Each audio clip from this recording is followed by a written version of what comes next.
My gosh, that knife is so sharp, it's crazy.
Hello and welcome back to Hardworking Man. Today I'm doing one of my favorite things, and that's cooking outside. I've got some 4-year seasoned red oak here in the bond stove.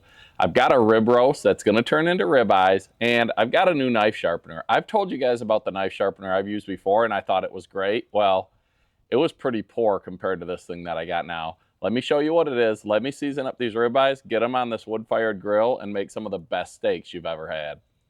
If you're like me, you can never have enough knives or flashlights. Two things most guys love. A knife is only as good as how sharp it is, and I've had a sharpener, a Smith's, and a Lansky that I've used for years, and they were pretty good. In fact, I thought they were great. I would recommend them to a lot of people, and I would sharpen people's knives, and they were like, oh my gosh, my knife's never been this sharp. Well, you think something's great, and you don't know there's something better until you try it. I was just cruising the web the other day, and I found this Worksharp sharpener. Now, I've seen the Worksharps before with the electric motor and the abrasive belts and all that, and I was like, I don't know if that's my thing or not. But when I saw this and I know what I had been using and how this was made, I was like, I gotta try one of those. This is the Worksharp Professional Precision Adjust Sharpener. It comes with a digital angle indicator, 7 abrasives. You have diamond abrasives in 220, 320, 400, 600, 800, a fine ceramic hone, and a leather strop. You also get a digital angle indicator and a small knife table with this kit, as well as that stabilizer that you saw me put in at the beginning of this video. I have my Bubba blade 9-inch stiffy fillet knife in here. I love this thing for processing deer, cutting wild game, and today I'm going to use it to make some ribeyes. This knife's pretty sharp. Like I said, I've used those Smith's and Lansky sharpeners in the past, but I reached out to Worksharp when I saw this sharpener, and I was like, hey, I'm interested in that sharpener. Is there any way you could send me one to try it out? Because I like recommending good quality tools to the viewers of Hardworking Man. And he was like, absolutely, and let me send it to you. They sent me the sharpener, they sent me the hat, they sent me a field sharpener. I didn't, I asked to try the sharpener out, and I'll give an honest review, honest feedback on what I think of it to the viewers of Hardworking Man, because that's what I do. I can't buy every single thing I want to review, so once in a while I reach out to companies, and Worksharp responded right away, which I think is great, because I think a company's only as good as their customer service and their responsiveness, and that impressed me when they reached back, got back with me right away, and they're like, absolutely, we checked out your channel, we like what you do, I'm going to send you the sharpener, let us know what you think. That's all. They didn't say, you got to do this, you got to do that, I want to preview your video, nothing. Just here's the sharpener, let us know what you think. So I'm going to let you know what I think. And I've been using it already on some of our knives, and I have to tell you, it wouldn't be on the channel if I didn't love it. So I'm going to start here. This knife I've sharpened before with those other sharpeners, and it's just got 2 settings on that sharpener. You set it either for fine or for more coarse. Now, fine is going to be your sharper, like your fillet knives, where it gives you a finer edge, but it won't hold up as long. More coarse is less sharp, but it'll hold up a little bit longer. The awesome thing about this sharpener is with that precision adjust, with this angle indicator, you can set every knife perfectly. So with that other one, it's just got the 2 settings, the 2 slots that you put your guide bar in. If you have a thick knife like this or a thin knife, it's going to be 2 different angles. With this, you can sharpen to the exact same angle every single time. So for this fillet knife, I'm going to go 18 degrees, and because I don't know what the old sharpener was sharpening it at, I'm going to start from the beginning. I'm going to start with the core stone, the 220, and I'm just going to go at it, and you just sharpen it until you get a burr on the back side. Like when you're sharpening a chainsaw chain and you get that little burr off the cutting edge, that's what you want on the back side. Then you do the equal number of strokes on the other side, and then you just work your way through the stones from coarse all the way to extra fine to the ceramic and then to the leather strap. And this thing's going to be razor sharp. We'll slice up that rib roast into ribeyes, get it thrown on the nice red oak bond stove wood-fired pit, and make some premium steaks. I'll also show you guys my favorite seasonings, and if you try them, you're going to love them. So with this already set at 18 degrees in the clamp, which is much nicer than my other one, and tightened down, I've got that extra stabilizer because this is a pretty big knife. I've got the 220 grit diamond on there. And with this, I'm just going to go like this, back and forth. Now you'll have people say, oh, you got to go into the blade or you got to go away from the blade. And that's what I'll do when as I move up stones or down stones to finer grits, I'm just going to go this way. One up, one up, one up. But when I'm resetting this angle, I'm just going to just do this. And I've watched some videos from Worksharp, and this puts a pretty good edge on it. And moving forward with the pushing in method the rest of the way, we're going to end up with an absolute razor sharp knife. What I thought was sharp before isn't sharp compared to what this thing does. You don't want to put a lot of pressure. Just let it rest on there. Go forward. And you just want to do the same, so we got 2 there. And now I'm just going to keep going here until we get that burr on the back side. All right, we've got 20 strokes on this side. I've got a nice little burr on the back side that I can feel. So now I'm going to flip it over and do 20 strokes on the other side, then move to the next stone.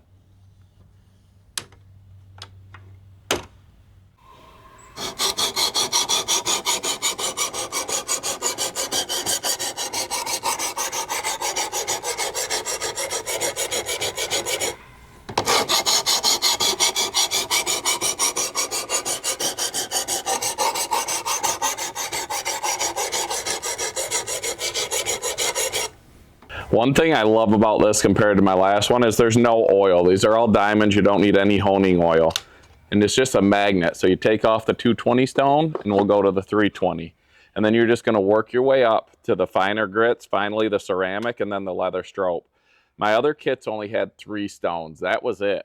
This is way nicer. I'm going to make this knife way sharper.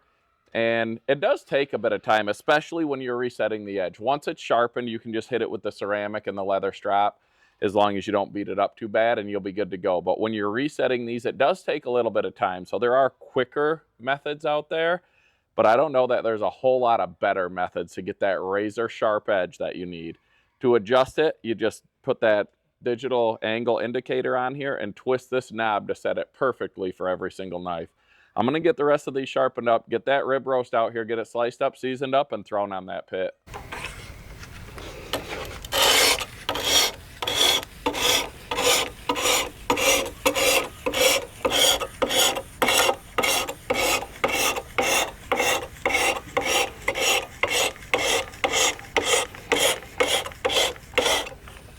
A few things I really like about this sharpener.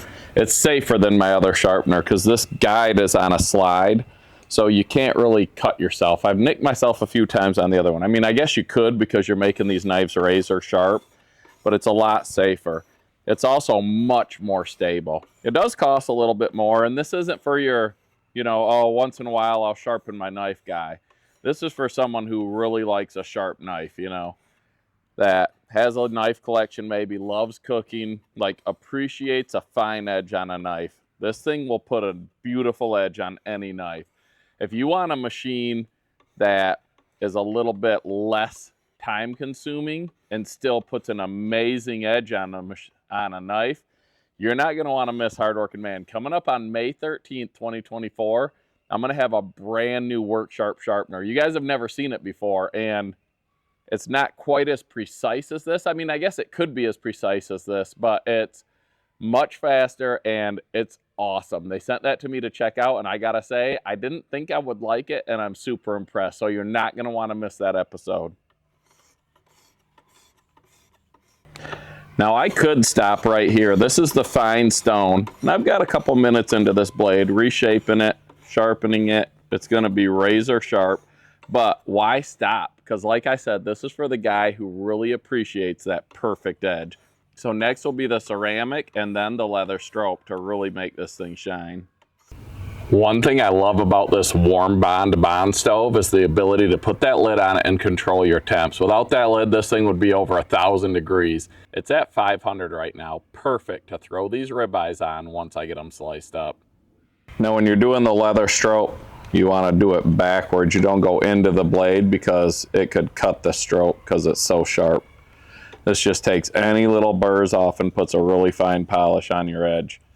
Let's go grab that rib roast, get it sliced up, and put it on that grill because I'm getting hungry. That smoke smells amazing, and this ribeye is going to be pure fire.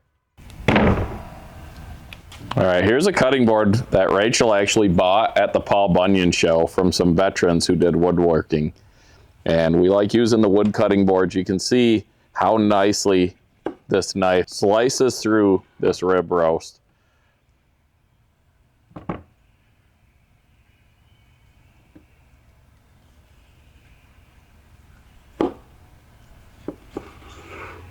Now I threw this in the freezer for a little bit to make it firm up because otherwise it can get really squishy with all the fat and everything there. This isn't a grade A premium. There's not a ton of marbling, but I sliced one off the other day and cooked it, and it was delicious. Now when I did this the other day, I was using one of our kitchen knives, which was fairly sharp, but not like this, and I had to saw through it to get through this thing.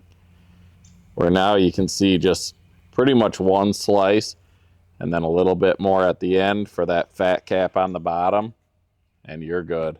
I was literally going like this to slice that one off I ate the other day.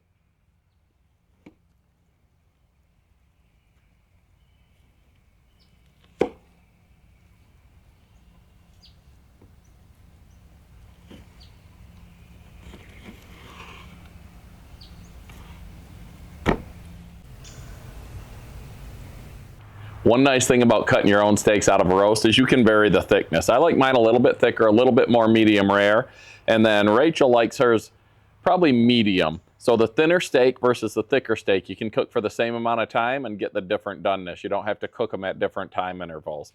Now for the seasonings.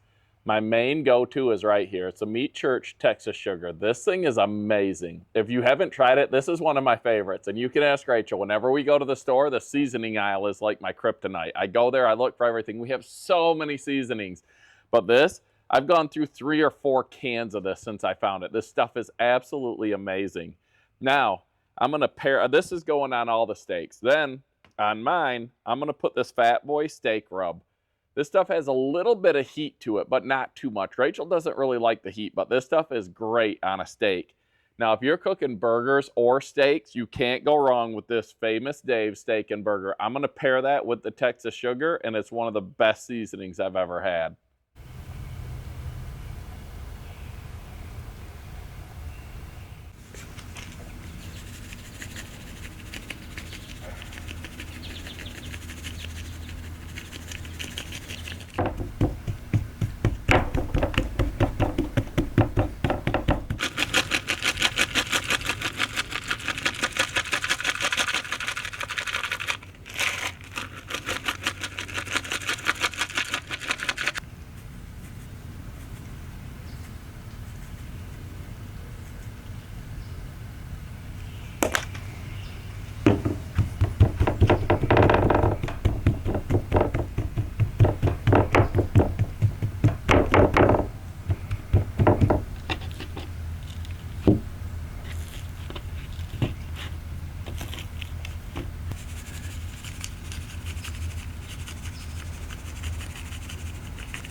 All right, we've let the steak sit for a little bit, get up to room temperature, and let the seasoning sweat in. Now we're throwing them on the bond stove. 1.5 minutes on one side. I'll turn it for the crosshatch. Another 1.5 minutes, flip it, 1.5 minutes, turn it, 1.5 minutes, and these things are done. Take them off, let them rest, and they're gonna be absolutely amazing.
I'll tell you what, these ribeyes cooked over this nice red oak on a wood fire, absolutely amazing. I'll tell you what, this Warmbond stove has become my go-to for cooking steaks. The flavor is unmatched. I've got the Masterbuilt Gravity Series, I've got the kettle grill, I've got the flat top. Something about the steaks cooked on this thing over that red oak is absolutely amazing. All right, I'm sorry, I can't wait anymore. These things smell amazing. I can tell it's so tender by picking it up.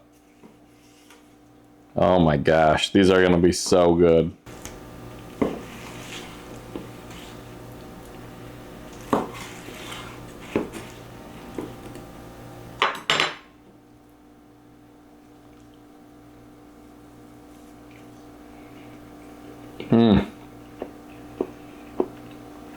Wood-fired steaks, if you're not cooking over some nice oak or cherry or pear or apple or something, you're missing out.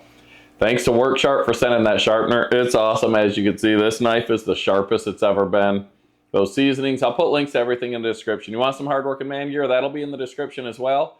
Thanks for watching, guys. We do more than firewood here. We do outdoor cooking. We're going to do hunting, habitat work, all kinds of different stuff. We appreciate all the subscribers. Let me know in the comments, what's your favorite cut of steak? Ribeye is mine. Thanks for watching, guys. Have a great day.